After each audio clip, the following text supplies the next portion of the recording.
지난주에 세상 피조물에 나타난 하나님 창조의 증거를 살펴보았습니다.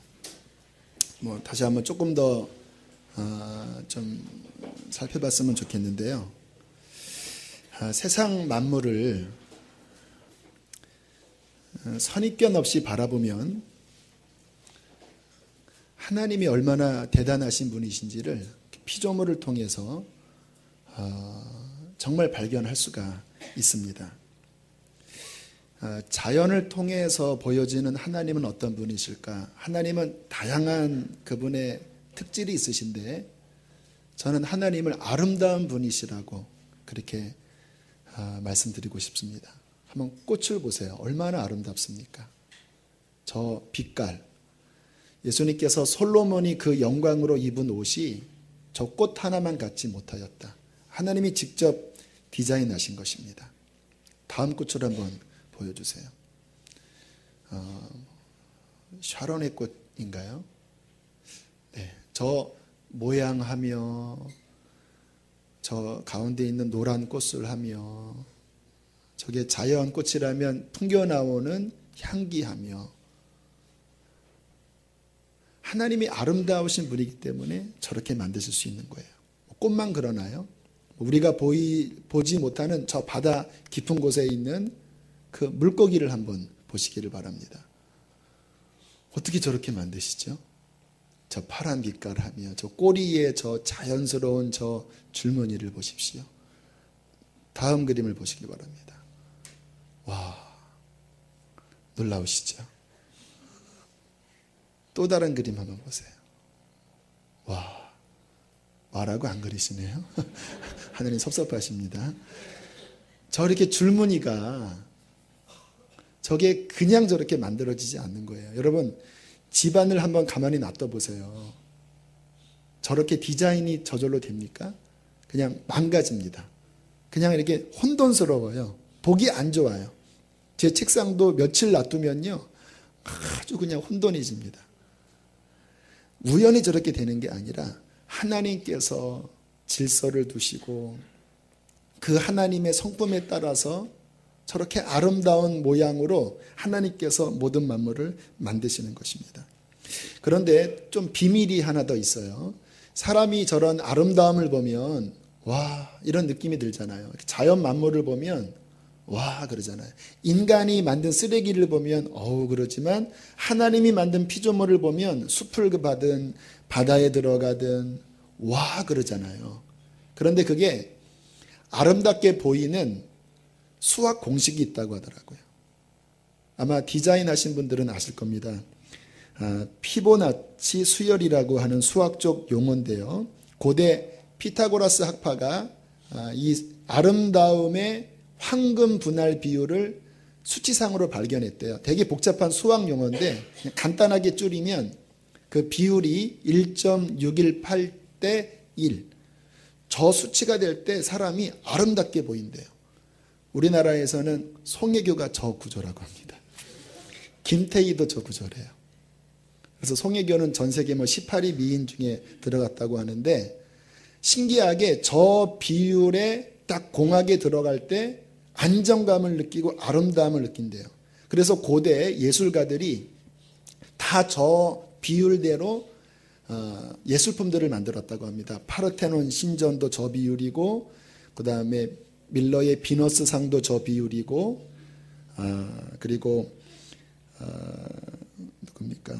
레오나르도 다빈치의 인체도도 다 저 수열을 맞춰서 정확하게 계산해서 1.618대 1 수학 공식으로 예술품을 만든 거예요. 왜? 그 구조면 항상 아름답게 보이니까. 근데 신기한 게 있습니다. 그 피보나치 수열이 수학 공식, 복잡한 수학 공식이거든요. 근데 자연계의 DNA 안에 저게 프로그래밍이 돼 있대요. 그래서 그 만물이 그렇게 모양을 가질 때 신기하게 저 피보나치 수열의 공식대로 만물이 그렇게 생성이 된대요. 저거를 곡선으로 하면 저 복잡한 저 구조인데 장미가 아름답게 보이는 게 바로 저 구조고요. 바다에 있는 고동이 저렇게 돼 있고요. 심지어는 무생물인 은하계도 저구조예요.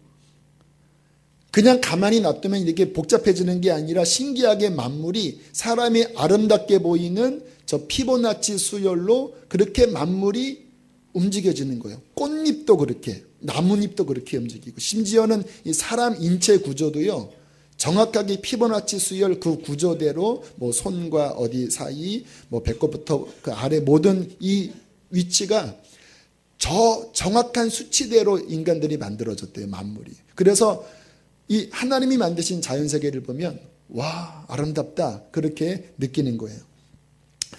그래서 하나님을 믿지 않는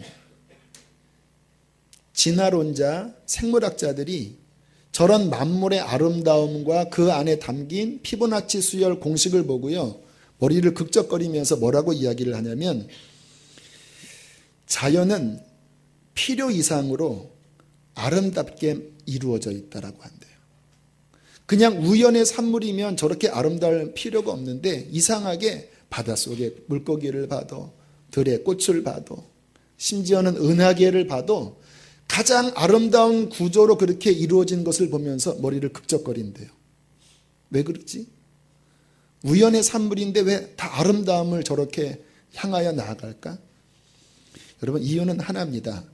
하나님이 아름다운 분이시기 때문에 만물을 아름답게 창조하셨습니다.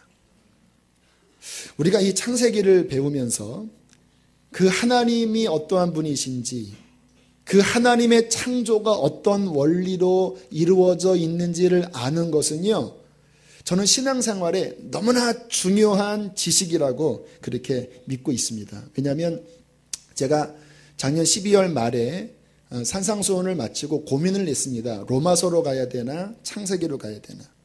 그동안 교회의 영적 흐름으로는 로마서가 맞긴 한데 자꾸 제 마음속에 창세기에 대한 마음을 떨칠 수 없는 거예요.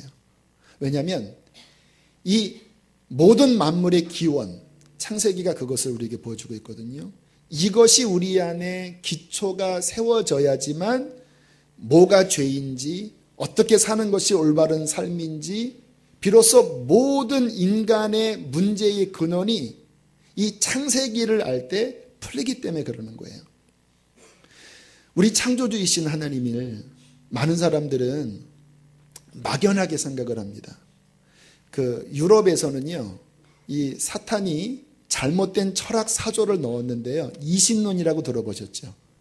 뭐 유럽은 어차피 신본주의 사회에서 왔기 때문에 하나님을 부정할 수는 없었습니다. 그런데 어떻게 마귀가 속였냐면, 하나님은 세상을 창조하셨지만 마치 시계를 만든 그 제작자처럼 그냥 시계 만들어 놓고 제작자는 전혀 관련 안 짓는 것처럼, 그렇게 하나님은 세상을 만들어 놓고 그냥 저 멀리 계시다. 우리는 마치 태엽시계가 돌아가듯이 그냥 우리 스스로 사는 것이다. 불가지론, 하나님은 계시긴 계시지만 알 수 없다. 그렇게 해서 무신론을 조장시켰다고 그래요.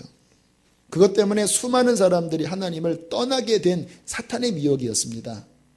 여러분, 기억하셔야 됩니다. 천지를 창조하신 하나님은 저 멀리 계신 것이 아니라 우리와 함께 하십니다. 왜 저렇게 만드셨는지 아세요? 우리와 관계를 맺기 위하여 하나님이 모든 만물을 만드셨다라는 거예요. 그 하나님이 내 개인이 만날 수 있는 나의 하나님이라는 것이 신앙생활에 얼마나 중요한지 몰라요. 그것이 창조의 원리입니다. 몇 주 전 등록한 새가족 신방을 했는데 저에게 이러한 감사한 고백을 해주시더라고요. 외국에서 한 10년 가까이 생활하다가 이제 한국에 들어오시면서 교회를 좀 잘 인도받기를 원하셨대요. 왜냐하면 이민 생활에 신앙생활을 잘하는 분도 있지만 좀 이민교회가 좀 열악한 교회가 많거든요. 좀 아마 힘드셨던 것 같아요. 좀 영적인 실패도 몇 년 동안 겪으면서 좀 한국에 오면 좀 뭔가 회복될 수 있는 교회에 가고 싶다. 그러면서 하나님 앞에 잠깐 기도하기를 한번 들어보세요. 복음을 외치는 교회, 천국과 지옥을 외치는 교회, 정말 영혼을 사랑해서 그 영혼을 구원하기를 원하는데 본인이 경험해 보니까 주님을 그렇게 믿었어도 본인 안에 변화되지 않는 성품을 느꼈대요. 그래서 주여 주여 하는 자마다 천국 가는 게 아니라 정말 생명된 복음으로 자신을 변화시키는 그 복음을 외치는 교회를 가기 원한다고 그런 마음으로 몇 달을 막 이곳저곳 찾아 헤매셨다라는 거예요. 그러니까 옆에 있는 가족이 그거 보면서 당신 그러다가 70 넘어도 못 정한다.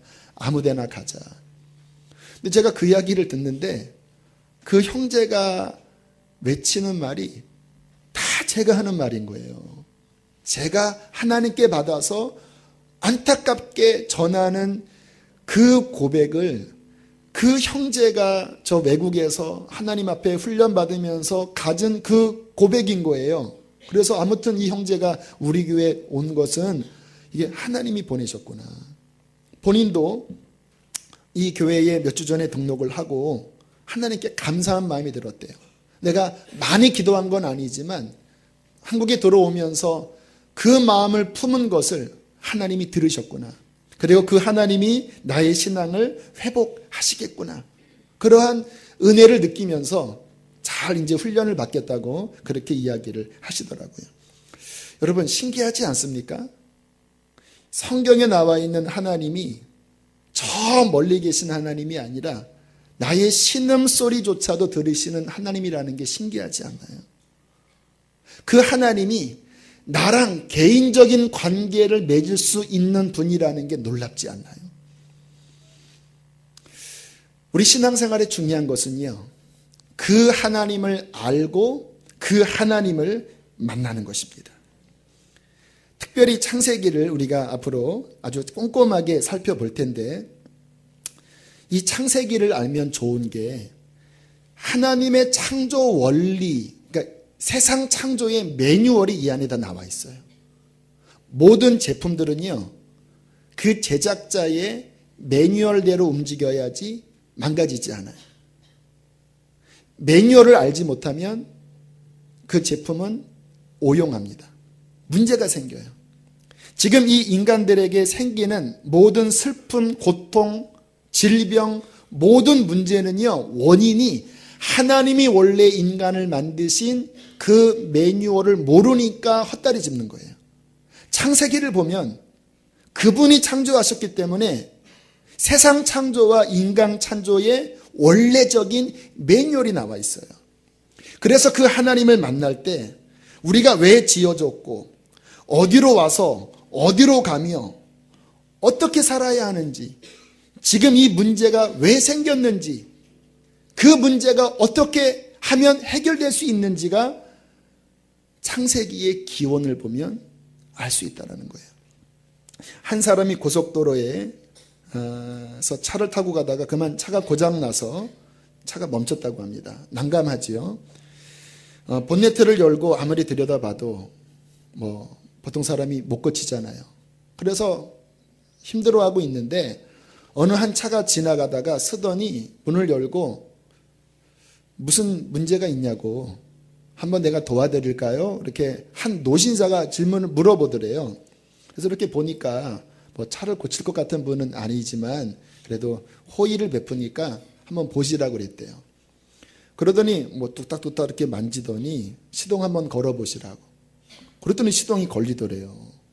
너무 깜짝 놀래갖고 아니 어떻게 이렇게 차를 잘 고치시냐고 그랬더니 내가 헨리포드예요 그러더래요. 그 차를 만든 분인 거예요. 만든 사람은 고칠 수가 있습니다. 창조주는 우리를 치료할 수 있습니다. 창조주를 알면 어떻게 사는 것이 가장 잘 사는 것이 알 수가 있는 거예요. 어떤 문제를 만나도 결론과 답을 알아요. 그러니까 제가 주님 만난 다음에 참 심플하더라고요. 모든 상황 속에서 기도하고 말씀 보면 항상 근원적인 답을 제가 알고 있는 거예요. 그러니까 삶의 낭비가 별로 없습니다. 어제 저희 아버님이 위독하시다라는 소식을 듣고 이제 급히 병원에 이제 가는 중이었습니다. 한쪽 폐가 완전히 막히셔서 이제 호흡 곤란이 오셨고 그러다가 이제 정신을 잃고 이제 병원에서 그 관을 코에다가 삽입해야 된다고. 그러면서 중환자실에 들어가니까 제가 이제 가도 아버님을 뵐 수가 없는 상황이 된 겁니다. 그래서 예배 준비도 있고 하니까 일단 돌아가고 다시 이제 중환자실 면회하는 시간에 그렇게 오라고 그렇게 이야기를 듣고 좀 죄송스러웠지만 또 저에게는 사명이 있으니까 이제 돌아왔습니다. 제가 간증했듯이 아버님에게 복음을 전해서 영접은 하셨지만 아무튼 힘들게 사신 분이라서 또 연세도 많으셔서 이게 좀 이렇게 왔다 갔다 하시는 면이 있으세요. 그래서 아버님의 이제 마지막 가는 그 길이 우리 가족에게는 중요한 기도 제목인 거예요. 근데 우리 누님이 그런 이야기를 하더라고요. 이제 아버지에게 이제 응급실 와서 신앙생활 잘 하셔야 된다고. 그랬더니 이야기를 하시기를 며칠 전에 저승사자가 왔대요. 그러더니 가자 그러더래요. 그때 아버지가 나는 하나님의 자녀다. 나는 못 가. 나 하나님의 자녀야. 그러니까 가시더래요, 그분이. 그리고 이제 다시 정신을 차리고 그리고 이제 호흡곤란이 와서 응급실에 와서 이제 누님과 대화를 나누다가 고백을 하시더랍니다. 본인이 18세 때인가 그때 목숨을 끊으려고 했다가 천사인가 누가 나타나서 그때 살게 되고 그런 이제 주마등 같은 그 과거를 이야기를 하시면서 식사 기도를 하시는데 하나님 내가 죄인이고 하나님 잘 믿게 해달라는 그런 기도를 잘 하시고 의식을 잃으신 거예요. 저나 우리 가족은 이제 명확합니다. 마지막 어떻게 준비시킬지. 이 석션을 계속 넣어야 되나 빼야 되나는 가족 상의를 해야 될 것 같아요. 그러나 명확한 것은 마지막 가시는 그 길에 다시 한번 예수님을 정확하게 말씀드리고 그리고 회개할 것들을 더 깊이 회개하도록 그렇게 이끌고 예수님의 보혈 안에서 다시 하나님의 자녀된 그 은혜 안에서 마지막 보내드리면 하나님께서 우리 아버님을 천국으로 저는 인도하실 줄로 믿습니다. 그냥 선명한 거예요. 이 마지막을 어떻게 준비해야 될지. 이 의식이 세상 사람들에게는 없어요. 어떡하나. 이걸 어떻게 처리해야 되나. 창조주를 알고 우리가 갈 곳이 어느 곳인지를 알고 어떻게 준비하는 것이 참된 준비인지를 아는 것은 우리 신앙생활에 엄청난 힘입니다. 그래서 잠언서에 하나님을 아는 것이 지혜의 근본이요 명철이라고 우리에게 말씀하고 있는 것입니다. 자, 이제 창세기를 통하여 그 창조의 원리를 살펴볼 텐데요.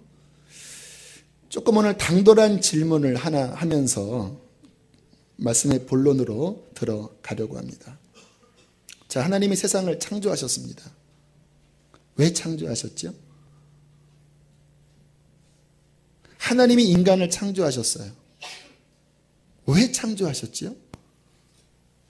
왜를 알아야지만 그 창조의 목적대로 살 수가 있어요.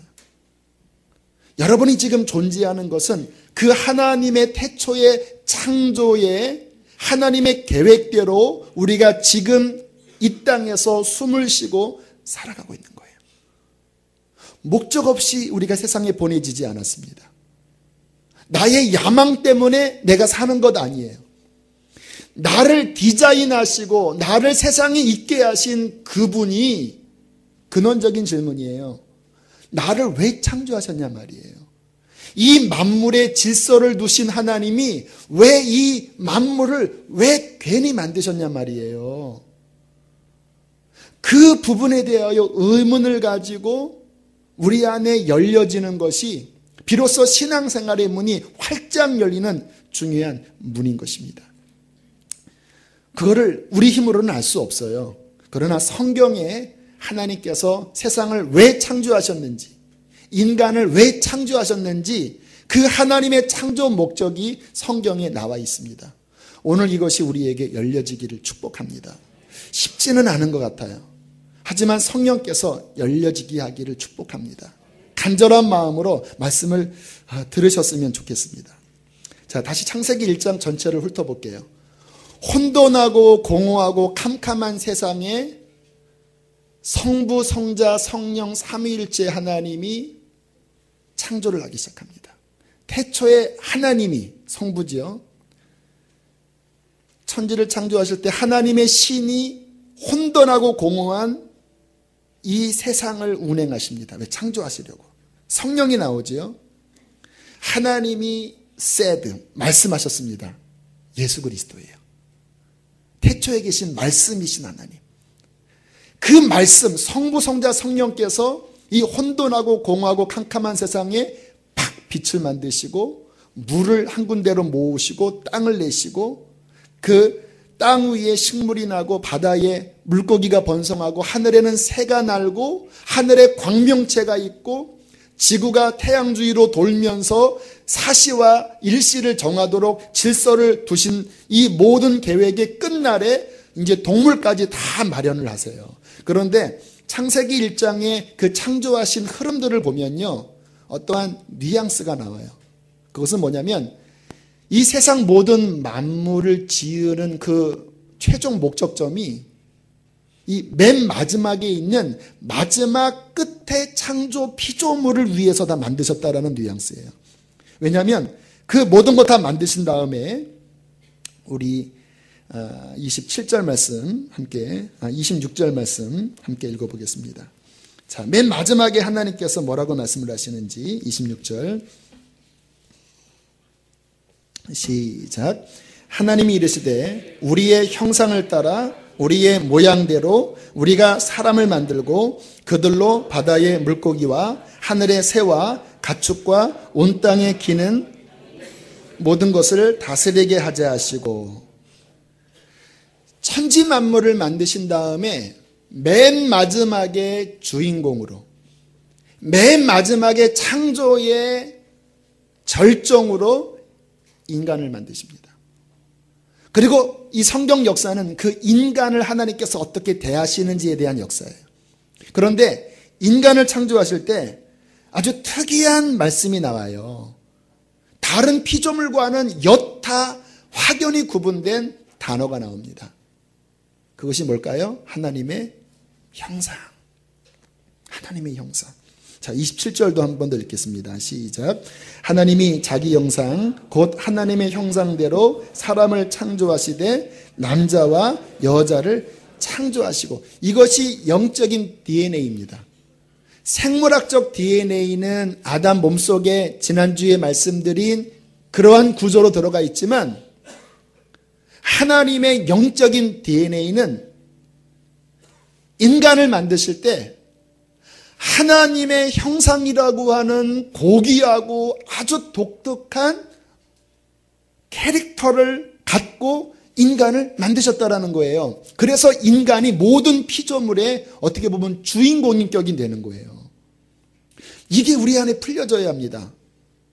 우리가 개나 돼지나 소 같은 존재가 아니라 이 성경에 특별한 의미로 인간을 만드셨다고 하는데, 도대체 하나님의 형상이라는 의미가 뭘까? 왜 하나님이 하필 인간을 지으실 때 그 하나님이라는 그 수식어가 붙은 그 모습으로 왜 인간을 만드셨다고 말씀을 하셨을까? 이게 풀려야지만 성경도 풀리고 신앙생활이 무엇인지도 이해가 되고 어떠한 것이 하나님의 매뉴얼대로 사는 것인지 비로소 이해가 되는 거예요. 성경은 성경으로 푸셔야 합니다. 자, 창세기 5장으로 넘어갈게요. 형상대로 지어졌다고 하는 성경적인 의미가 무엇인지 함께 우리 1절부터 3절까지 읽겠습니다.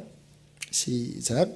이것은 아담의 계보를 적은 책이니라. 하나님이 사람을 창조하실 때에 하나님의 모양대로 지으시되 남자와 여자를 창조하셨고, 그들이 창조되던 날에 하나님이 그들에게 복을 주시고 그들의 이름을 사람이라 일컬으셨더라. 자, 여기까지 다 지금까지 정리한 그 내용이죠.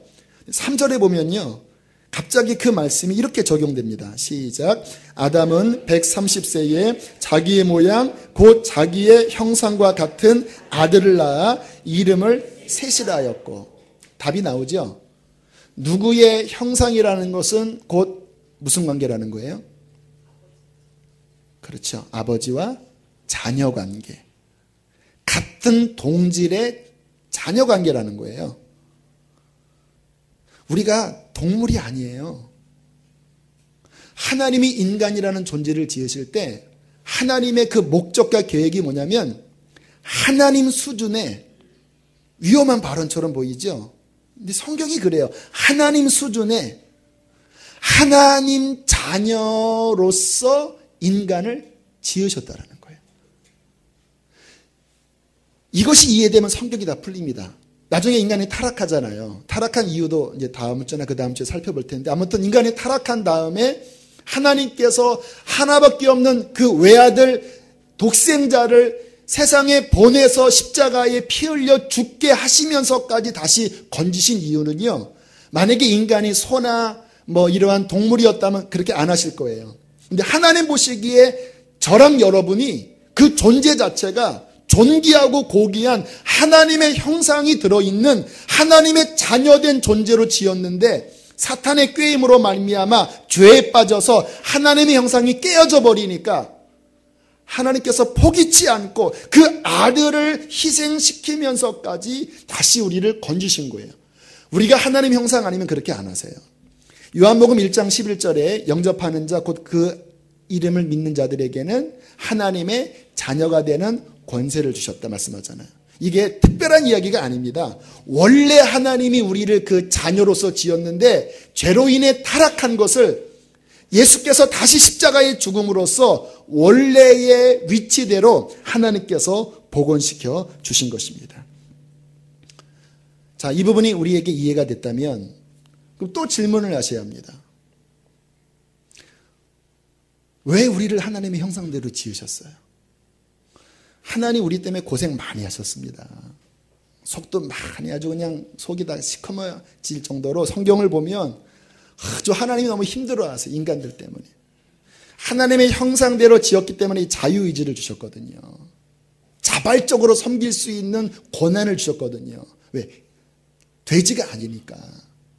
그런데 이것을 허락하셨는데 아무튼 인간들이 아주 하나님 힘들게 했어요. 그래서 하나님은 엄청난 희생을 치르십니다. 아들 죽이셨잖아요. 왜 그렇게 하셨죠, 도대체? 우리 안 만들었으면 하나님 편하셨을 텐데. 그렇죠? 왜 우리 만들어 놓으시고 그렇게 왜 고생하냐 말이에요. 왜 우리 같은 존재를 왜 하나님 형상대로 왜 지으셨냐 말이에요. 우리가 어떠한 존재가 되기를 원하시길래. 제가 답을 말씀드리겠습니다. 아마 이 말씀을 이해하는 분은 아마 소수이실 것 같아요. 하지만 일단 들으시고 성령께서 앞으로 이 부분을 더욱더 열어주시게 되기를 축복합니다. 이게 근본이기 때문에 그래요. 왜 우리를 하나님의 형상대로 지으셨냐면, 따라합시다. 인간과 영원히 사랑의 교제를 나누기 위함이라.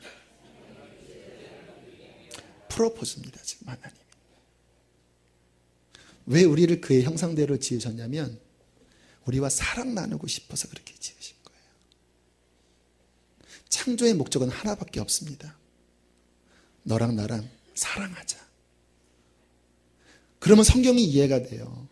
구약의 가장 큰 계명, 이스라엘아 들으라. 주 우리 하나님은 유일하신 여호와이시니 너는 마음을 다하고 뜻을 다하고 생명을 다하여 주 너희 하나님을 사랑하라. 사랑으로 지으셨기 때문에 이 말씀을 하시는 거예요. 우리가 그분을 사랑하지 않을 때 십계명에는 하나님이 어떤 하나님이라고 말씀하십니까? 질투하시는 하나님. 사랑하니까 질투하시는 거잖아요. 그리고 구약 내내 보세요. 하나님이 그 백성들에게 대하실 때요, 이게 거의 막 애걸하다시피 떠나지 말아라. 나 떠나면 너 망하는 거야. 우리 결혼하자, 좀 결혼하자. 너희는 나의 아내가 되고 나는 너희의 남편이 되어 나는 너희를 정말 복주기를 원하고 우리 영원히 함께 살자니까. 왜 그렇게 우상 숭배하니? 왜 망할 것을 쫓아가니? 우리 사랑하자. 그냥 구약 내내 주님께서 손을 내밀면서 우리에게 다가오시는 거예요. 자, 재밌는 부분 하나 좀 살펴볼게요. 창세기 2장 19절을 한번 보시길 바랍니다. 자, 이 인간을 창조해 놓고 하나님이 인간과 어떻게 지내시는지 한번 보세요. 자, 2장 19절 함께 읽겠습니다. 시작. 여호와 하나님이 흙으로 각종 들짐승과 공중에 각종 새를 지으시고 아담이 무엇이라고 부르나 보시려고 그것들을 그에게 이끌어 가시니 아담이 각 생물을 부르는 것이 곧 그의 이름이 되었더라. 지금 하나님이 인간과 놀고 계신 거예요. 동물 만들어 놓고 야 이거 뭐라고 이름 지으면 좋겠냐? 제 목이 기네요. 기린이라고. 기린. 맞다. 기린 좋겠다. 야 쟤는 뭐라고 지을까? 이 등허리에 이 무거운 게 많은데 거북이. 거북이가 좋겠습니다. 와, 너 참 이름 잘 짓는 거라. 그래서 거북이라고 하자. 쟤는 토끼. 막 그냥 뭐 피조물이 올 때마다 그냥 쟤는 큰 악새, 쟤는 독수리. 막 계속 나오는 거예요. 막 하나님이 막 깔깔대고 웃으시면서 아담과 막 손을 잡고 막 동산을 거니시면서 막 노시는 거예요. 여러분, 하나님이 그냥 위험 있는 창조주라면요, 딱 만들어 놓고 이거는 사자, 기린, 따라해봐, 사자, 기린 뭐 이렇게 하실 텐데 왜 굳이 대화 나누는지 아십니까? 그게 창조의 목적이에요. 교제하는 거예요. 우리 교회 어떤 집사님이 아이를 임신하셨는데 저한테 이름을 지어달라는 거예요. 이름 짓는 게 부담스럽습니다. 왜냐하면 계속 평생 따라다닐 건데 잘못 지으면 어떡해요. 또 목사가 잘못 지었는데 또 바꾸지도 못하고 영감이 안 떠오르더라고요. 근데 작년 12월에 이제 밤에 아내가 이름 전이에 그래서 아직 떠오르지 않았다 했더니 빨리 지으라고 그래서 주여 막 부르짖었습니다. 이름을 달라고. 근데 갑자기 이름이 딱 떠올랐습니다. 예솔이. 근데 마음에 딱 이렇게 뭔가 느낌이 왔어요. 예솔이 좋겠다. 예솔이. 10번 불러도 좋아요. 아담이 되었습니다. 근데 의미를 제가 넣었어요. 예수님의 향기를 솔솔 내거라. 소나무처럼 늘 푸르게 자라거라. 예솔이. 그래서 한밤중에 문자로 그거를 딱 보냈더니 막 집안이 난리가 났습니다. 너무 좋다고. 그 다음부터 그 아이가 친근해지는 거예요. 우리 아들을 달라고 할까봐 그거는 모르겠지만 친근해지는 거예요. 이름을 짓는 것은 함께 동참하는 거거든요. 하나님이 천지를 창조해 놓으시고 그의 형상대로 지은 인간이 함께 거기에 부분이나마 동참하게 하시는 거예요. 그러면서 교제를 나누시는 거예요. 왜 인간이 이게 가능하냐고요? 인간 안에 하나님의 형상이 있기 때문에 하나님과 대화가 가능하다니까요. 모르겠으나 동물들이 아까 그 피보나치 수열의 아름다움을 보면서 와우, 뷰티풀 그럴까요? 안 할 것 같아요. 인간은 하나님의 창조성이 들어있고 아름다운 미적 감각이 들어있고 음악성, 예술성이 들어있기 때문에 하나님의 아름다움을 보고 느끼고 감탄하고 즐길 수가 있어요. 그거를 통하여 하나님과 영원토록 교제하는 것, 이것이 저와 여러분을 만드신 목적이라는 거예요. 여러분 신앙생활을 어떻게 하십니까? 비나이다 식으로 하십니까?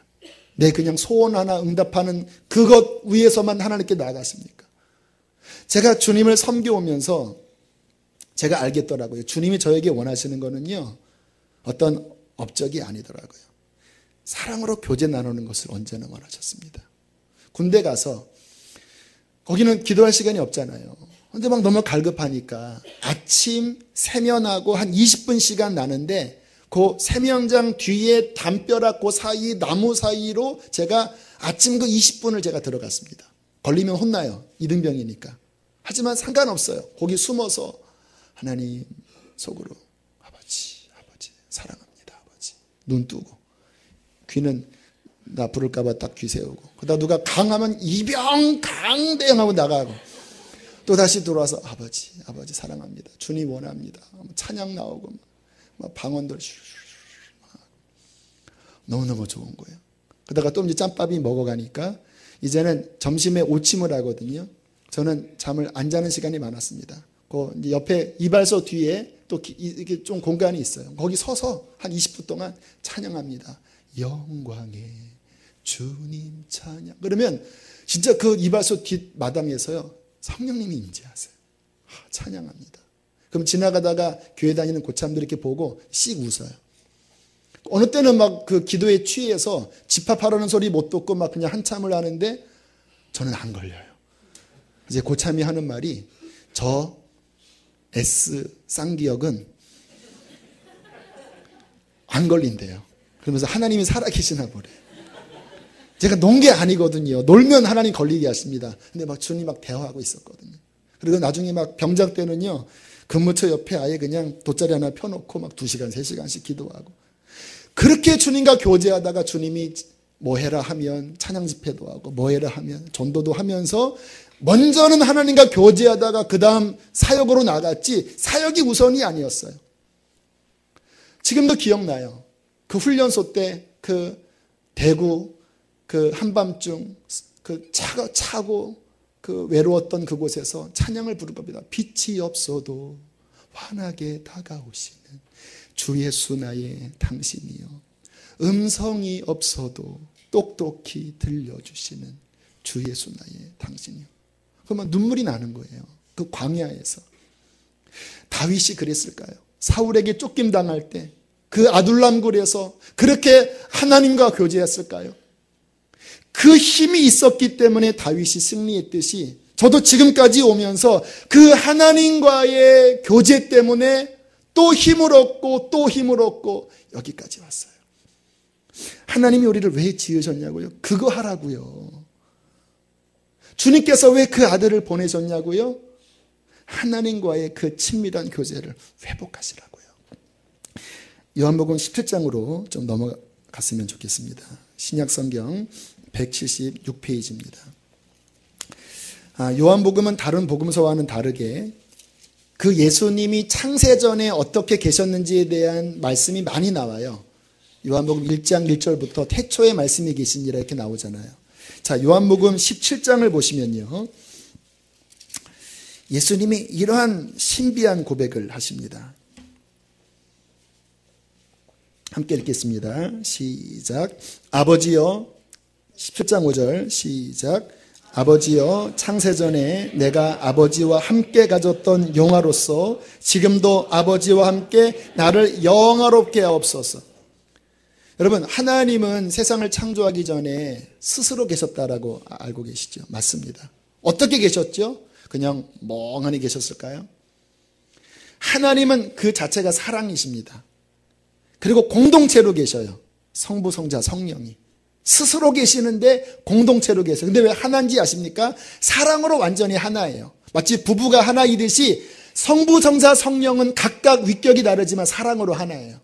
뭐 하고 계셨어요? 사랑하고 계셨다라는 거예요. 서로 영광을 주고받습니다. 오늘 예수님께서 창세전에 아버지와 함께 가졌던 영광. 창세전에 하나님이 그 아들에게 내 사랑하는 아들아, 내가 너를 영화롭게 한다. 나의 존귀한 나의 형상을 닮은 나의 아들아, 내가 너를 영화롭게 한다. 그러면 예수님께서 그 영광을 받으시고 당신이 영광의 아버지이십니다. 당신이 모든 것의 주인이십니다 하면서 뭔가 신비한 그 영광과 사랑 가운데 아주 친밀한 공동체의 교제를 나누고 계셨다라는 거예요. 영원 전에. 그러다가 어느 시점에 그 하나님께서 우리 천지만물을 만들자. 그렇게 천지만물을 만드시고 그 마지막에 하나님의 형상대로 지음받은 인간을 만드셨어요. Why? 왜? 이 태초에 무엇을 하셨는지를 이해하면 왜 그렇게 인간을 만드시는지를 알아요. 인간이 타락한 다음에 예수님께서 십자가 지시고 인간을 다시 건지시려고 하는 마지막 십자가 지시기 전날 밤에 그 목적을 밝히십니다. 24절을 보시기 바랍니다. 24절. 중간에 내용들 많이 있지만 시간상 생략하고, 자, 24절 함께 보겠습니다. 시작. 나 있는 곳에 나와 함께 있어 아버지께서 창세전부터 나를 사랑하심으로 내게 주신 나의 영광을 그들도 보게 하시기를 원하옵나이다. 자, 여기 보세요. 내게 주신 자, 우리들입니다. 예수 믿고 구원받을 우리들이에요. 그들이 어디로 가냐고요? 주님 계신 곳으로 가는 거예요. 근데 그곳이 어느 자리입니까? 창세전에 영원하신 성부, 성자, 성령이 영원한 사랑과 영광 가운데 교제했던 그 하나님의 코이노니아, 교제 안에 구원받은 우리들이 들어간다는 거예요. 상상이 안 가시죠? 그래서 인간을 하나님이 그의 형상대로 지은 거예요. 이 안에 넣으시려고. 창세전의 그 영원한 영광에 우리가 참여하는 거예요. 그래서 창세전에는 성부, 성자, 성령이 이렇게 코이노니 하셨거든요.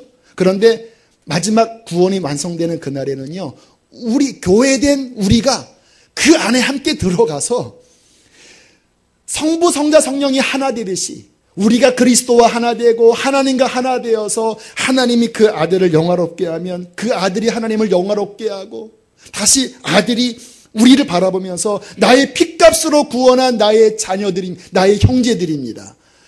이들이 구원받았습니다. 하나님의 형상대로 지음받은 하나님의 백성입니다 하고 영광을 주면 하나님께서 맞다, 나의 자녀들이다, 나의 형상대로 지음받은 나의 자녀들의 영광을 주면 인간은 그 어마어마한 그 영광을 황공무지에서 감히 고개를 못 들고 혹시 면류관을 받아서도 면류관을 주 앞에 집어 던지면서 구원하심이 보호자에 앉으신 이와 오직 어린 양께 있습니다.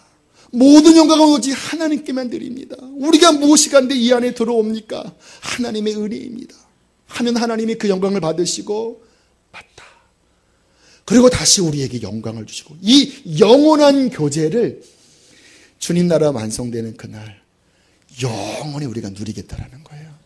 여러분, 우리는 큰 구원을 받았습니다.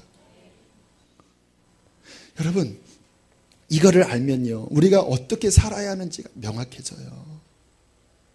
너무 세상에 매여서 그저 먹을 것 마실 것, 내 인간의 야망, 그게 내 주고 하나님은 그냥 그거 돕는 분이고 그냥 예배 드릴 때 잠깐 하나님 생각하지만 세상 나가면 하나님을 잊어버리고, 그거는 하나님의 창조 목적도 아니고 구원받은 자의 모습도 아니고 성경에서 그러한 신앙생활은 없습니다. 그런 신앙생활은 성경이 없어요. 인간이 만든 종교일 뿐이에요. 그 정도로 내가 구원받겠지, 구원 못 받아요. 왜? 그거는 신앙 자체가 아니기 때문에. 이스라엘아 들으라, 주 우리 하나님 너를 사랑하여 그 형상대로 너를 창조한 하나님은 진정한 하나님이니 너 마음을 다하고 뜻을 다하고 힘을 다하여 주 여호와를 사랑하고 자든지 깨든지 먹든지 마시든지 그 하나님의 영광을 위하여 살아가고, 이 땅을 살아갈 동안에 나와 교제하면서 나와 함께 손을 잡고 이 땅을 거닐다가 에녹처럼 이제 나의 나라가 완성될 곧 다가올 하나님의 나라에 너희가 나와 함께 하나님의 장막이 사람과 함께 거하여 저는 나의 자녀가 되고 나는 저희의 아버지가 되어 영원토록 거하는 그 삶을 우리에게 말씀하시면서 오라라고 부르시는 것입니다. 여러분, 우리의 산은, 우리의 정말로 잘 살아가는 가장 최고의 삶은 그 하나님을 만나고 그 하나님을 사랑하고 끊임없이 그와 교제하는 것입니다. 말씀 보세요. 성경 중에 하나님과 교제하세요. 기도하세요. 기도 중에 주님을 만나세요. 예배를 사모하세요. 예배 중에 하나님과 교통하세요. 그것이 우리를 창조하신 목적이고 그렇게 살아가면요, 우리의 삶이 다 풀립니다. 왜? 주님이 그렇게 만드셨기 때문에 그렇게 살아갈 때 하나님은 모든 것에 풍성한 하나님의 생명과 은혜를 주시겠다고 말씀하시는 것입니다. 얼마나 하나님이 우리를 사랑하시는지, 어떻게 우리를 창조하셨는지, 어떻게 우리를 다시 찾으셨는지 그 하나님의 사랑을 깨닫고 그 하나님께 영광 돌리는 인생 되기를 축복합니다. 함께 시간 찬양하겠습니다. 그 크신 하나님의 사랑, 우리 하나님께 영광을 올려드립시다. 찬송가 304장입니다.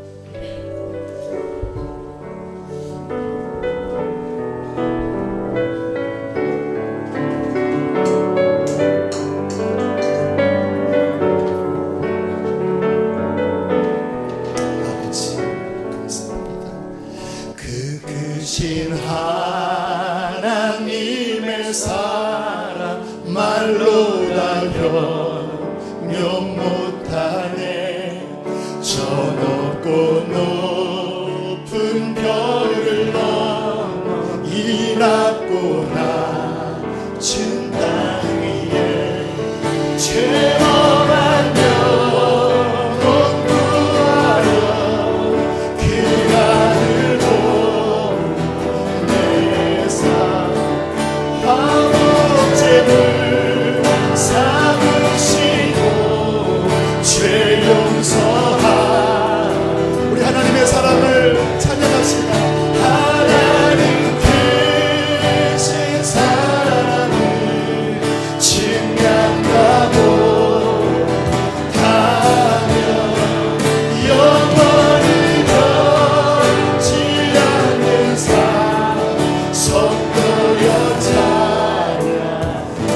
어려운 시절 지나가고 괴로운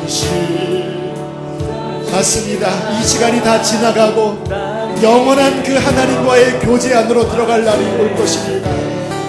주 믿지 않던 영혼들 큰 소리 외쳐울어도 주 믿는 성도들에게 큰 사랑을 부사 우리의 죄 사했으니 그네이 3절로 들어갑니다. 하늘을 두루마리 삼고 하늘을 두루마리 삼고 바다를 너물 삼아도 하나님의 사랑 가기로가 우리 하나님께 손을 들어 고백합시다. 하나님의 크신 사랑 그 어찌 갔을까 저 하늘로 비싸도 채우지요. 할렐루야. 하나님 크신 사랑 크신 사랑을 측량하고 영원히 변치 않는 성도여 목소리로만 하나님 크신 사랑을 하나님 크신 사랑을 측량하고 하네 영원히 변치 않는 사랑 아멘. 우리 마지막 전심으로 하나님 크신 사랑 하나님 크신 사랑을 측량하고 영원히 변치 않는 사랑 성도여 찬양하세요. 기도합시다. 하나님의 창조의 목적대로 살게 해 주십시오.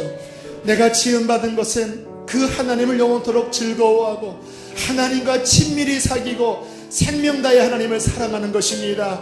하나님, 내가 분주함과 세상의 바쁜 일 속에 이 목적을 잃지 않게 하여 주시고 날마다 하나님과 동행하는 삶을 살게 하여 주옵소서. 기도하시겠습니다. 할렐루야, 할렐루야, 할렐루야. 살아계신 하나님 아버지 감사합니다. 우리를 건지시고 우리를 부르시고 하나님을 찬양합니다. 오 하나님 아버지, 우리를 하나님의 형상대로 지으신 하나님, 창세전에 가지셨던 그 영화를 아버지 우리 안에 부어주시기 위하여 아버지 하나님 우리를 지으시고 죄로 인하여 타락한 우리를 다시 한번 부르셔서 하나님의 자녀대로 아버지 살도록 우리를 회복하여 주시니 감사합니다. 하나님 아버지 영광입니다. 눈을 열어주소서. 눈을 열어주소서. 눈을 여러분 회개하세요. 너무나 바쁘게 살면서 이 창조의 목적을 여러분이 지키지 못했던 것들을 회개하세요. 다시 주님을 바라보세요. 십자가를 붙잡으세요. 하나님 아버지, 다시 십자가를 붙잡습니다. 하나님 아버지, 우리를 붙들어 주옵소서.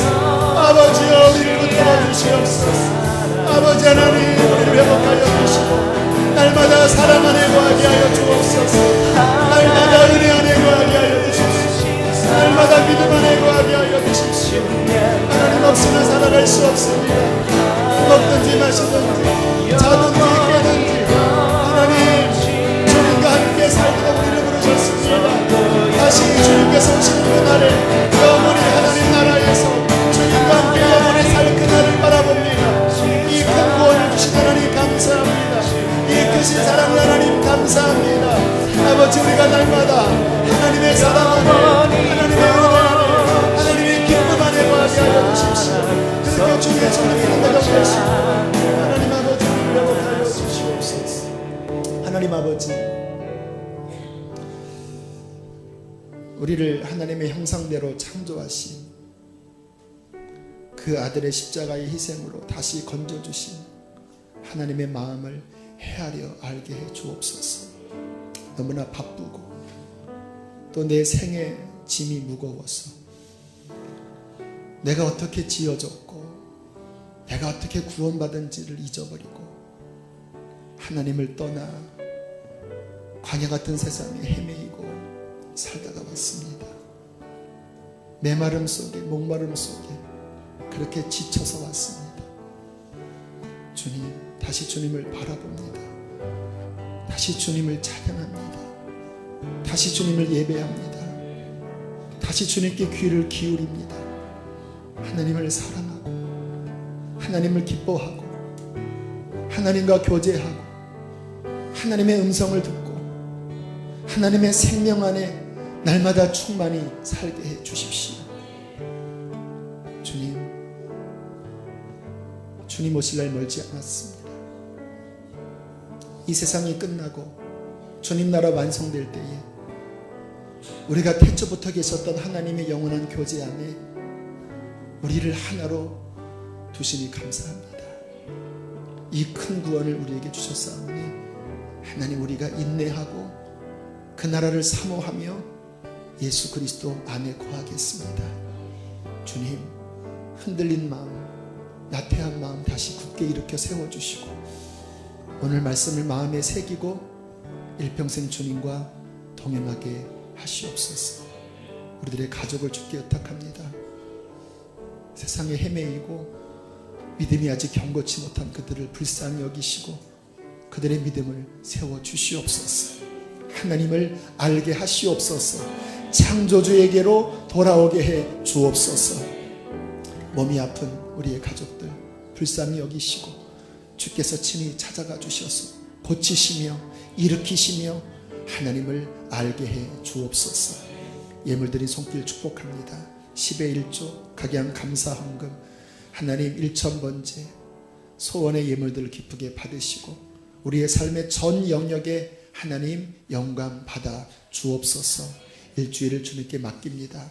사랑하는 교우들의 걸음걸음을 지키셔서 미끄러운데 낙상하지 않게 하시고 운전대를 붙잡아 주시고 모든 만나는 사람 모든 오고 가는 길에 하나님과 동행케 하시옵소서. 평강이 충만케 하시옵소서. 맡은 사역들이 있습니다. 우리 교우들에게 감당할 지혜와 능력을 부어 주옵소서. 이제는 우리를 죄에서 건지신 예수 그리스도의 크신 구원의 은혜와 우리를 그 형상대로 지으시고 다시 회복시키신 하나님의 다함없는 사랑하심과 우리 안에 내주하셔서 창조의 목적을 알게 하시고 날마다 성령 안에서 교제케 하시는 보혜사의 은총이 예배하는 모든 이들의 심령과 가정 안에 충만히 함께 하시기를 간절히 축원하옵나이다.